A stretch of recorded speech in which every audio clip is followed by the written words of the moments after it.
ITV news പറഞ്ഞത് യാഥാർത്ഥ്യം.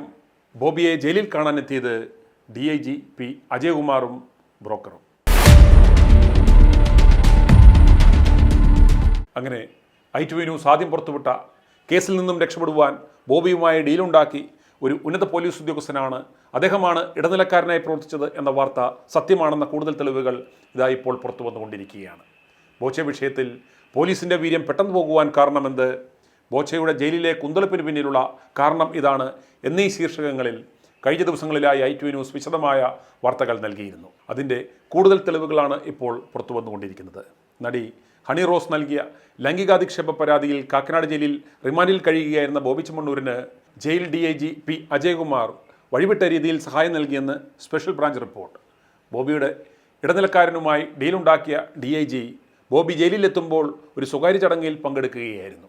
അവിടെ നിന്നുമാണ് DIGP അജയകുമാർ ബോബിയെ കാണുവാൻ ജയിലിലേക്ക് പാഞ്ഞെത്തിയത്. ബ്രോക്കറുടെ സ്വകാര്യ വാഹനത്തിൽ 4 സ്ത്രീകളുമൊത്തായിരുന്നു ജയിലിൽ എത്തിയത്. ജയിലിലെത്തിയ DIG ബ്രോക്കറുടെ നിർദ്ദേശപ്രകാരം ബോബിയുമായി മാത്രമല്ല കൂടിക്കാഴ്ച നടത്തിയത്, തൃശ്ശൂരിലെ മറ്റൊരു സാമ്പത്തിക തട്ടിപ്പ് കേസിലെ പ്രതിയുമായും ചർച്ച നടത്തിയതായി സ്പെഷ്യൽ ബ്രാഞ്ച് റിപ്പോർട്ടിൽ പറയുന്നു. ബോബിയെ കാണുവാനായി ജയിലിലെത്തിയപ്പോൾ ഇടനിലക്കാരനായി DIGക്കൊപ്പം ഉണ്ടായിരുന്നത് തൃശ്ശൂരിലെ ഒരു പ്രധാനപ്പെട്ട പവർ ബ്രോക്കറാണെന്നാണ് പോലീസിൻ്റെ റിപ്പോർട്ടിൽ പറയുന്നത്. ഇവരെ കൂടാതെ 4 സ്ത്രീകളും ഉണ്ടായിരുന്നു. സൂപ്രണ്ടൻറ്റിൻ്റെ ടോയ്ലറ്റ് ഉൾപ്പെടെ ബോബിക്ക് ഉപയോഗിക്കുവാൻ സൗകര്യമൊരുക്കി കൊടുത്തു.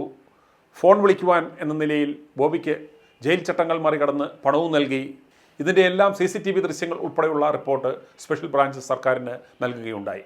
തങ്ങൾ ജയിലിലെത്തുമ്പോൾ ആ സമയം എല്ലാ CCTV ക്യാമറകളും ഓഫ് ചെയ്യണമെന്നായിരുന്നു ജയിൽ DGP നിർദ്ദേശം നൽകിയത്. എന്നാൽ മോണിറ്റർ മാത്രം ഉദ്യോഗസ്ഥർ ഓഫ് ചെയ്തു. റെക്കോർഡിംഗ് ആയിരുന്നു ക്യാമറകൾ. അങ്ങനെയാണ് ഈ ദൃശ്യങ്ങൾ പുറത്തു വന്നത്. ബോബി ചെമ്മണ്ണൂരിന് കാക്കനാട്ടെ ജയിലിൽ VVIP പരിഗണന നൽകിയ സംഭവത്തിൽ ജയിൽ വകുപ്പിലെ മധ്യമേഖലാ DIGP അജയകുമാറിനെ ജയിൽ മേധാവിയായ ADGP ശാസിച്ചിരുന്നു. ഉദ്യോഗസ്ഥതല യോഗത്തിലായിരുന്നു ശാസന. ജയിൽ സൂപ്രണ്ടിൻ്റെ ക്വാർട്ടേഴ്സിലെ മദ്യപാന പരാതി അന്വേഷിക്കുവാൻ പോയതാണെന്നാണ് DIG അജയകുമാർ വിശദീകരിച്ചത്. എന്നാൽ ഒരു ബ്രോക്കറുടെ സ്വകാര്യ വാഹനത്തിൽ സ്ത്രീകൾക്കുമൊപ്പമാണോ കേസ് അന്വേഷിക്കുന്നതിന് പോയതെന്ന് ADGP യോഗത്തിൽ ചോദിച്ചു. യാത്ര ചെയ്തപ്പോൾ ഒപ്പമുണ്ടായിരുന്ന സ്ത്രീകൾക്ക് ടോയ്ലറ്റ് ഉപയോഗിക്കുവാൻ കയറുകയാണെന്നായിരുന്നു DIG ഇതിന് നൽകിയ മറുപടി. തുടർന്ന് അസംബന്ധം വിളമ്പരുതെന്നും എല്ലാ തെളിവുകളും ഉണ്ടെന്നും ജയിൽ മേധാവിയായ ADGP ബൽറാം കുമാർ ഉപാധ്യായ മറ്റ് ഉദ്യോഗസ്ഥരുടെ മുന്നിൽ വെച്ച് തന്നെ DIGയെ പരസ്യമായി ശാസിച്ചു. അജയകുമാർ ഏതായാലും ഒറ്റയ്ക്ക് ഇത്രയും വലിയ സാഹസം കാണിക്കുകയില്ലെന്ന് ഉറപ്പാണ്. ഇടതുമുന്നണിയിലെ ചില പ്രമുഖരുടെ ഒത്താശയോടെ അവരുടെ പ്രതിനിധിയായാണ് ബ്രോക്കർ DIG അജയകുമാറുമായി ഇടപാടുകൾ ഉറപ്പിച്ചത്. ഈ ഡീലിൻ്റെ ഭാഗമായാണ് ബോബി ജയിലിൽ കിടന്ന് അഹങ്കാരം കാണിച്ചതും ഇത്രയുമെല്ലാം കോലാഹലം അദ്ദേഹം ജയിലിൽ കിടന്ന് കാണിച്ചിട്ടും പോലീസ് നിർജ്ജീവമായതും പഴയ വീര്യം പോയതും റിപ്പോർട്ട് കോടതിയിൽ കൊടുത്ത് ജാമ്യം റദ്ദ് ചെയ്യാഞ്ഞതും ഈ ഡീലിൻ്റെ ഭാഗമായാണ്. ഇപ്പോൾ ഈ സംഭവം മാധ്യമ വാർത്തയാകുകയും വിവാദമാകുകയും ചെയ്തതോടെ ജയിൽ DIG അജയകുമാറിൻ്റെ തലയിൽ മാത്രം വെച്ച് കെട്ടി ചെറിയ വകുപ്പ് തല നടപടിയിൽ ഒതുക്കുവാനുള്ള ശ്രമമാണ് നടക്കുന്നത്.